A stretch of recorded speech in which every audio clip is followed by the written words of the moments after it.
Good morning, dear students. Today we will start our revision work from chapter 1. Okay, nutrition in plants. We have already discussed this chapter with questions answer also. So let's start it again with your book. Okay, in previous classes we have learned that all living things need food, and food contains nutrients that are needed by our body for a healthy growth and proper functioning. Identify and complete the names of the nutrients, okay, that are present in the food groups shown in the picture given below. Also mention one function of each nutrients. Okay, see, this is carbohydrates. These fruits or vegetables will provide us carbohydrates. Carbohydrates function you will also study in the chapter also.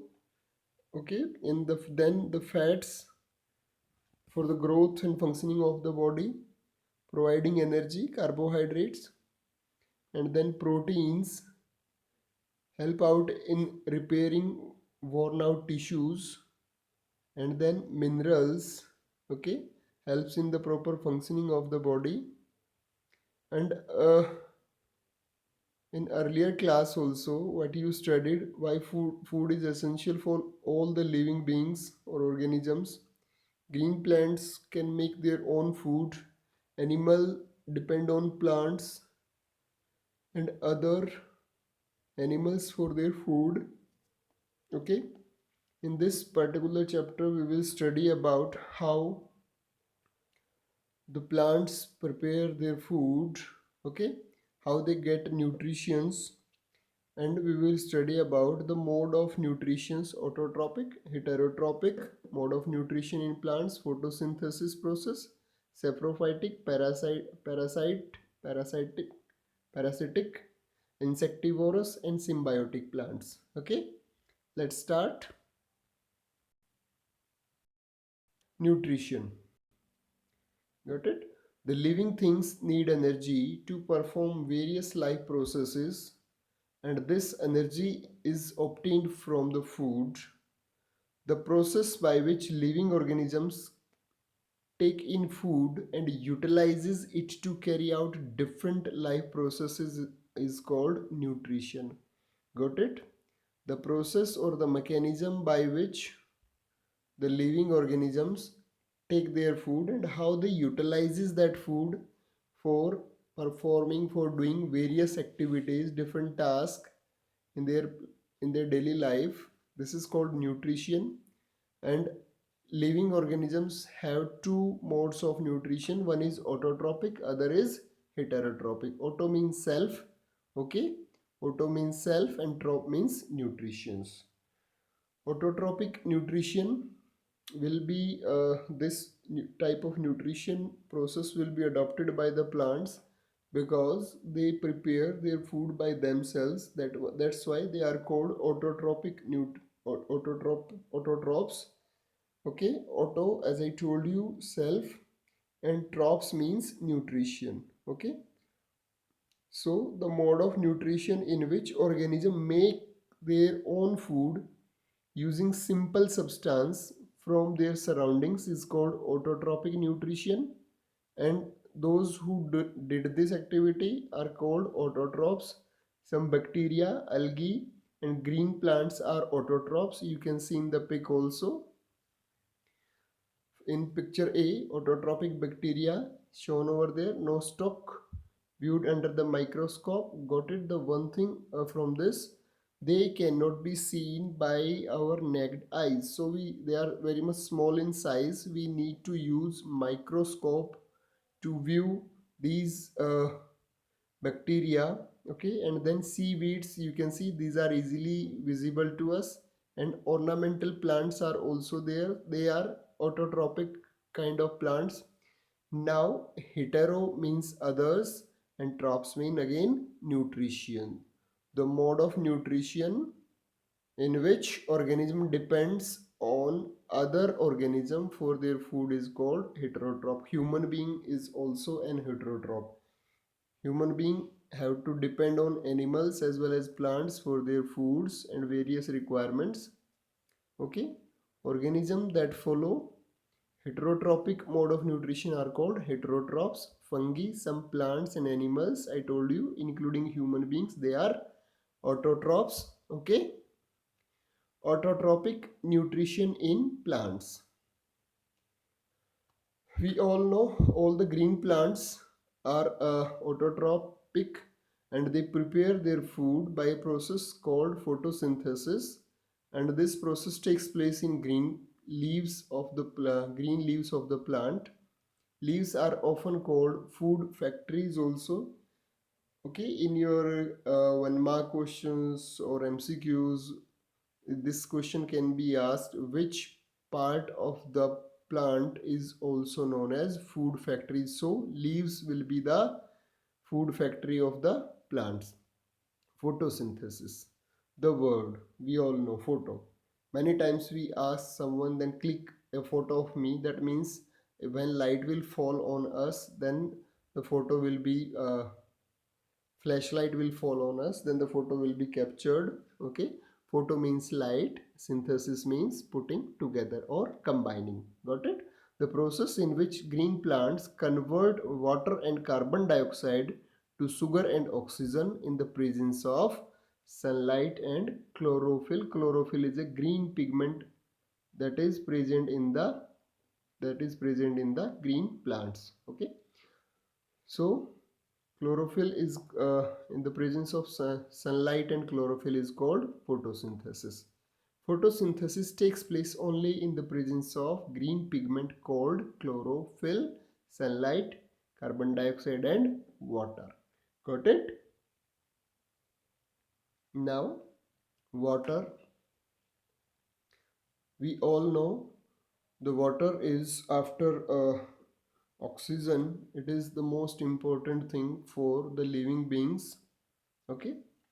The roots of the plants absorb water from the soil. You can see in figure 1.2 also. The roots are shown over there. The primary roots, those are very much in the depth. Root here or secondary roots, primary roots will be on the upper side. Secondary roots will be in the deeper side. Okay. Roots, you can see these roots will absorb water from the soil, and that water is used to prepare food. Okay, the plant absorb water from the soil with the help of their root hairs. Water and minerals are transported to the leaves through the tiny pipe like structure called xylem. Okay, xylem you can see. Okay, then the chlorophyll is a green colored pigment present in leaves in the tiny structure called chloroplast. Okay, tiny structure called chloroplast. And then sunlight, chlorophyll captures solar energy from sunlight so that it can be used in photosynthesis. Okay, you can see the structure of the leaf also: stomata, guard cell, air space, chloroplast. Okay, you have also studied about the structure of green plants in class 6th also. Okay, dear students.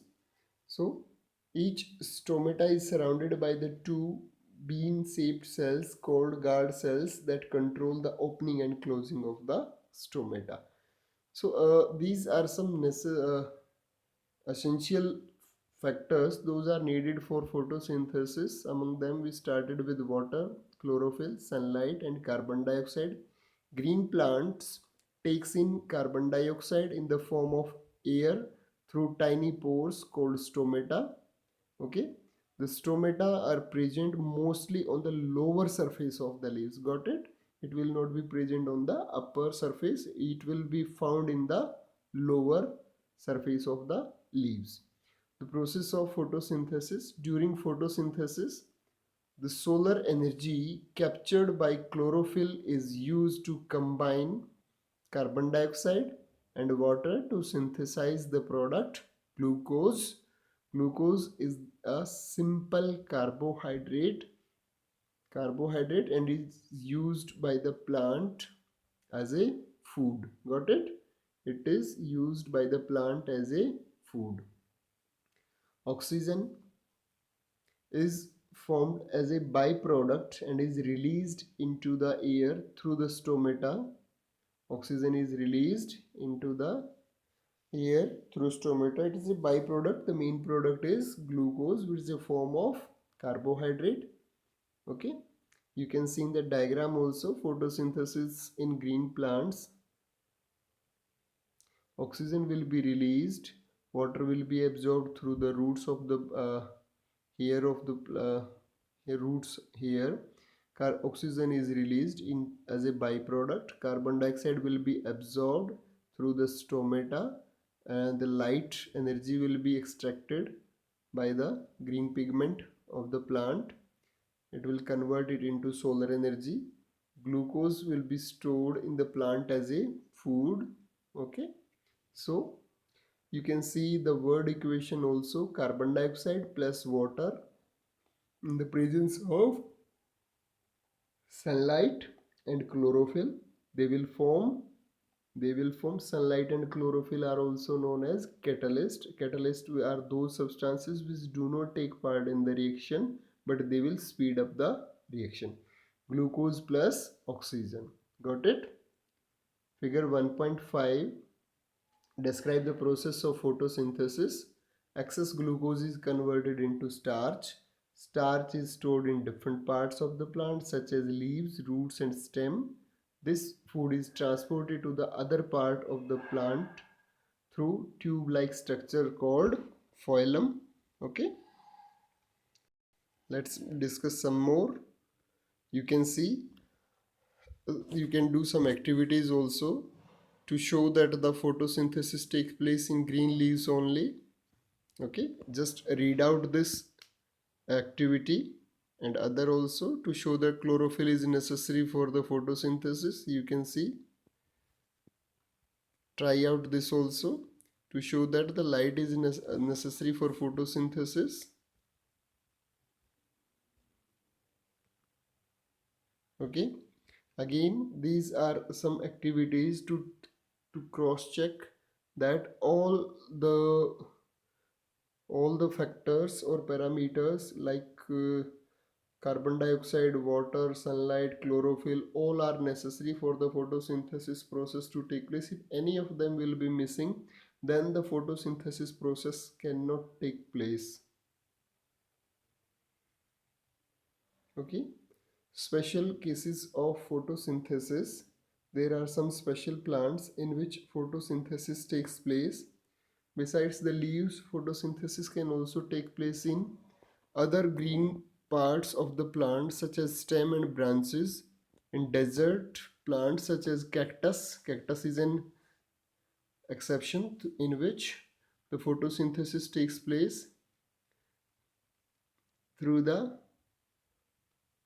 branches. Leaves are modified into spines to reduce the loss of water. So the photosynthesis takes place in the thick and the fleshy green stems that contain chlorophyll.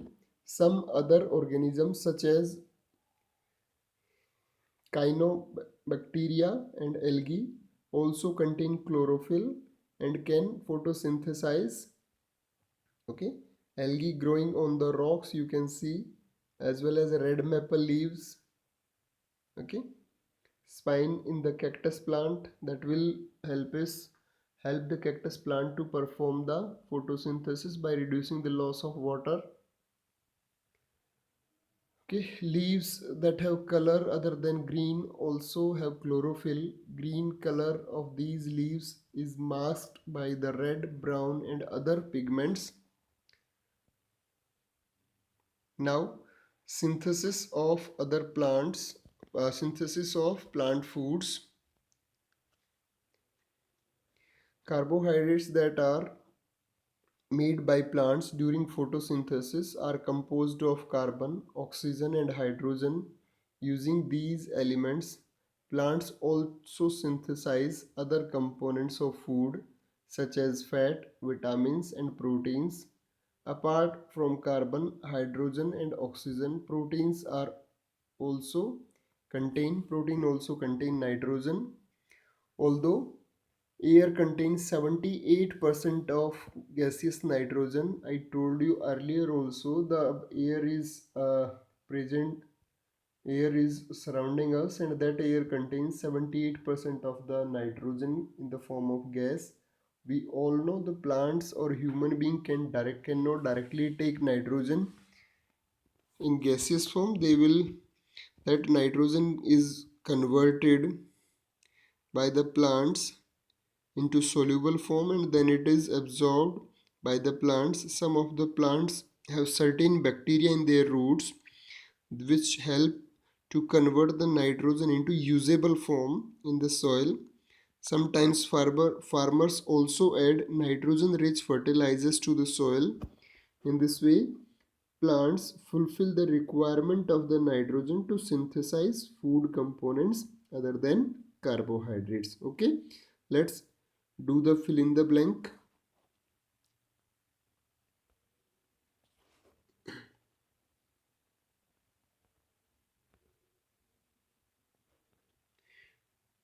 Okay, dear students, let's check out our knowledge, what we learned till now by fulfilling the fill in the blanks. Organisms that prepare their food by using simple substances from their surrounding are called autotrophs. Okay, and then second is the opening and closing of stomata are controlled by the guard cells. Got it? In first we will fill autotrophs, in second we will fill out guard cells. Cells is given there, then so we will fill out guard. Chlorophyll is present in the structure called chloroplast. Okay, structure called chloroplast. During photosynthesis, plants take in carbon dioxide and give out oxygen. So carbon dioxide will be filled in the first one, fill in the blank. In fourth and last is oxygen. Glucose is stored in the parts of a plant in the form of, it is stored in the form of starch. Got it? In first fill in the blank we will fill autotroph. In second we will fill guard. Third we will fill out chloroplast. Fourth we will fill out first carbon dioxide and then oxygen. And in the last one we will fill out what is left there, starch. Okay, got it, dear students? So dear students, we will continue in our next class from here onwards. So till we recapitulate today about the process of photosynthesis, types of heterotrophic mode of nutrition and autotrophic mode of nutrition. Okay, and the necessary conditions for the photosynthesis, or the parameters or the criterias needed for photosynthesis to take place. So dear students, we will continue in our next class from here onwards. You do one thing, revise this chapter. Okay, thank you so much, have a good day.